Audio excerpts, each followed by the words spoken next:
This content was created purely for entertainment and informational purposes. The creators of this vlog do not endorse drinking and driving, debauchery, underage drinking, public intoxication, speeding, street racing or any other form of delinquency.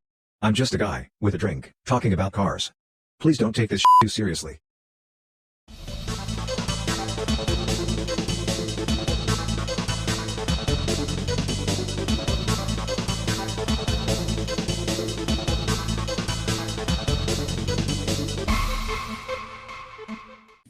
Welcome back to Cocktails and Crankshafts. It's your boy, the Killer Bee, the Fat Man, the Africanized Honeybee, the CarGuyBlog05@gmail.com, Guy at 05Car on Twitter, at 05Car on Instagram, at 05Car on Facebook. As I mentioned recently, I am in Indianapolis attending a convention, and I got a good object lesson in planning your trip before you take your trip. See, I saw a red Ferrari parked outside the hotel, and I'm staying at the JW Marriott in downtown Indianapolis, which is a swanky place, but not, Indianapolis isn't exactly the kind of city where you see a lot of Ferraris running around. I mean, yeah, there's an NFL team here and an NBA team here, but it's kind of a grimy, Midwestern kind of city. And it's got bad roads because, Midwest potholes, freezing, all that stuff. So I see this Ferrari sitting out there, and I'm like, why is there a Ferrari?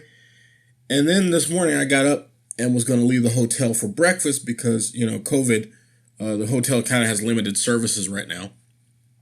And as I'm walking through the lobby on my way to the parking garage, I see like a dozen people wearing the same Ferrari jacket. And I'm like, what in the world? And I look and I realize they're Ferrari Challenge jackets.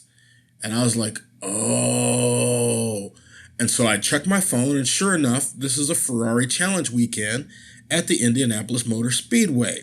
Now, had I checked for events and activities going on in Indianapolis this week before I booked my hotel and airfare for my conference, I would have said, oh, there's some other stuff I'm interested in Indy. Let me run out to the Speedway and check this out.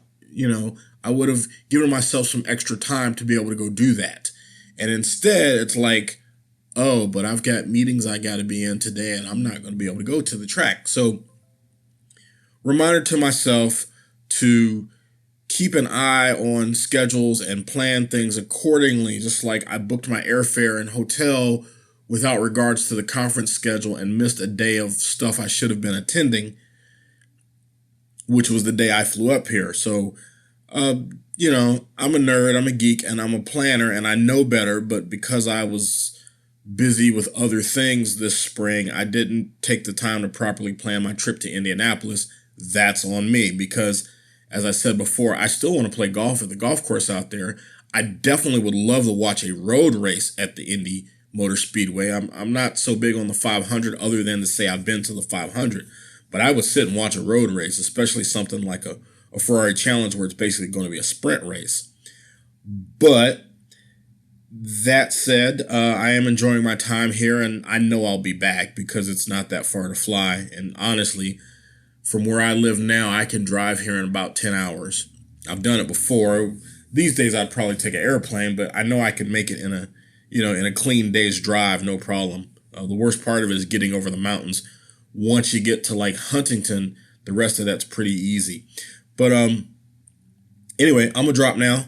Thanks for listening, and I'll check you out. And there'll be probably a little bit more on my trip to Indy, even though it's not technically car related. Sometimes I'm going to give you travelogue type stuff, so I might do something. I got plenty of pictures and some video, and I may put something together. But I don't want to fully expand on why I'm in Indy because I like to keep that part of my life separate from the car guy part of my life. But it's all good. Holla at me, and thanks for listening. Like, share, and subscribe, etc., etc. Check out my podcast on Anchor.